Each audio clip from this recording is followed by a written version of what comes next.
Greetings, my guitar playing friends.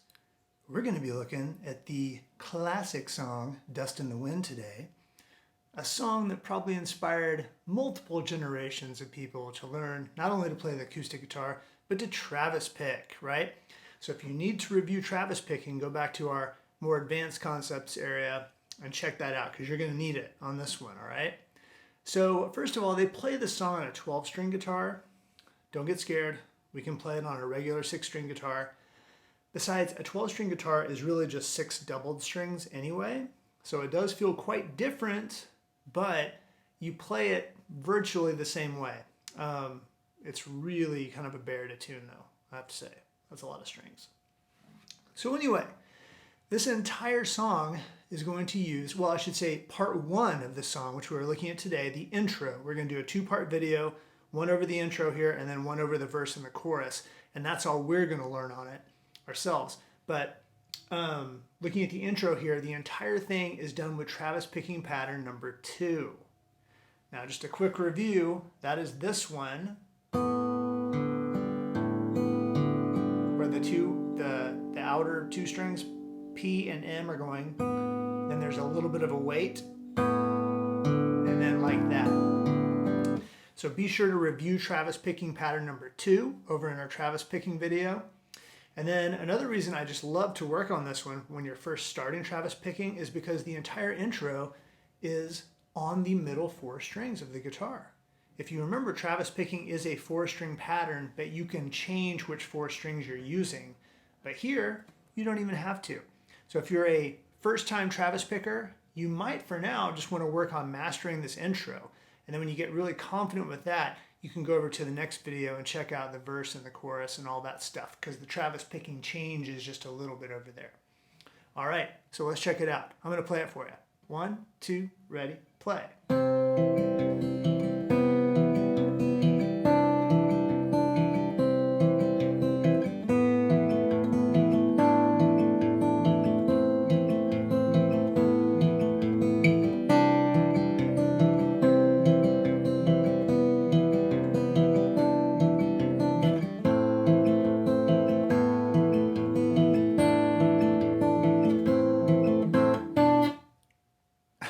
Kind of leaving you hanging there, you know, because we'll go to the verse after that. Great. So hopefully you recognize that. I was going probably just a little slower than the actual song. And if you feel like, again, it doesn't have quite the same amount of trebly sparkle as the original song, it's because I'm not playing it on a 12-string guitar. But that's okay. Whether you're playing it on electric or classical or acoustic, it's going to be great. So I'm going to walk through these positions with you. Look at the way I wrote this. I did not write it in chord blocks. I just went ahead and wrote it in tab. I thought that might be easier. And I'm going to tell you what some of these chord positions are. You can see at the beginning on this very first position, we were simply playing a C chord, aren't we? 3rd fret on the 5th string, 2nd fret on the 4th string, open 3rd string, 1st fret on the 2nd string. Boom, C chord. Why don't we go through them and just give them a strum for now, okay? So there's C chord. Look at measure 2. The 1st finger pops up, creating a C major 7 chord. Fancy. And then we add a 3rd fret to the 2nd string. You're going to do this with your pinky. I don't want you to reshuffle your fingers, because really what's happening in this entire first line is that we're playing just variations on a C chord. So we should use pinky, and then we go right back to C. So all those positions are... see that all the changes are simply made on the 2nd string. The underlying lower notes do not change. Let's move on to the 2nd line. Check it out. We're going to basically an A minor position now, and we're giving these chords the same treatment, albeit with an A minor underlying chord, as we did the first line. So we're actually starting with our 1st finger up, which would be an A minor sus2. I know, crazy chord names.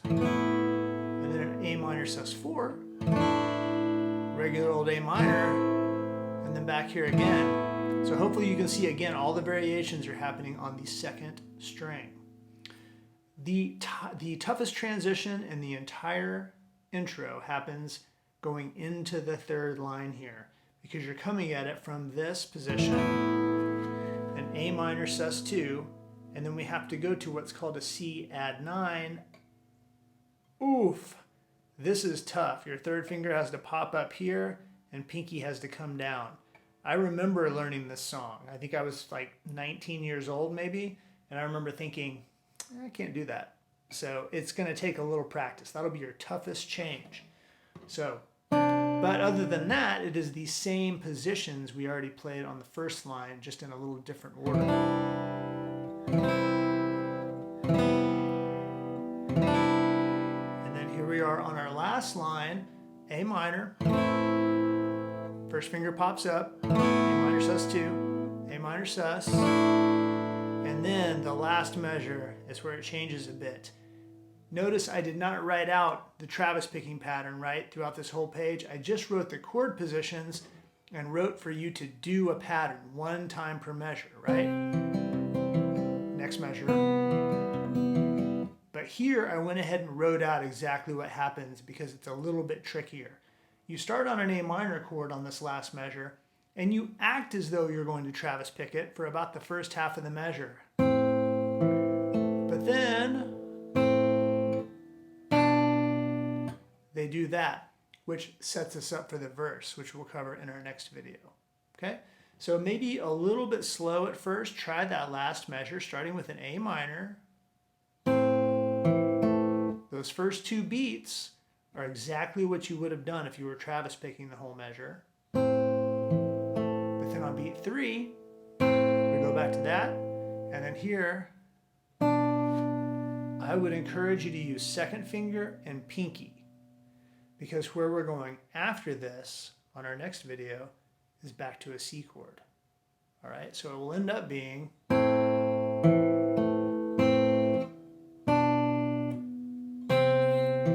then we're kind of off and running with the C chord there. I would encourage you to practice this, just simply doing these chord positions at first, like we did with strumming.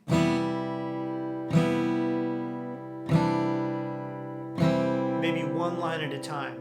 So then once you get comfortable with that first line, try it with the Travis picking. And then give the same treatment to each subsequent line. This kind of shows you why we do that Travis picking pattern number 2 sometimes. Can you tell that by emphasizing beat 1, that's where we pluck them together at the beginning, we're emphasizing when the chord changes. So we're kind of saying to the listener, some filler, some filler, some filler. I'm sure they wouldn't like me referring to the middle parts as filler, but you get what I mean. It's kind of a rolling, beautiful filler, but we're kind of telling the listener that the chord changed by emphasizing that first beat of each measure with the fingers together. Good luck with this. I hope it goes well for you. I think it will. I think it's an ideal first Travis picking song. Your greatest difficulties will probably be the transition into the third line and then also that last measure at first. I'm going to do it one more time slowly if you want to try to join me. I won't do a separate play along video because I think you should just play along with Kansas on this one, maybe with a little bit of a slowed down tempo on YouTube or something. But I'm going to play the whole intro one more time if you want to join me slowly. 1, 2, ready, play.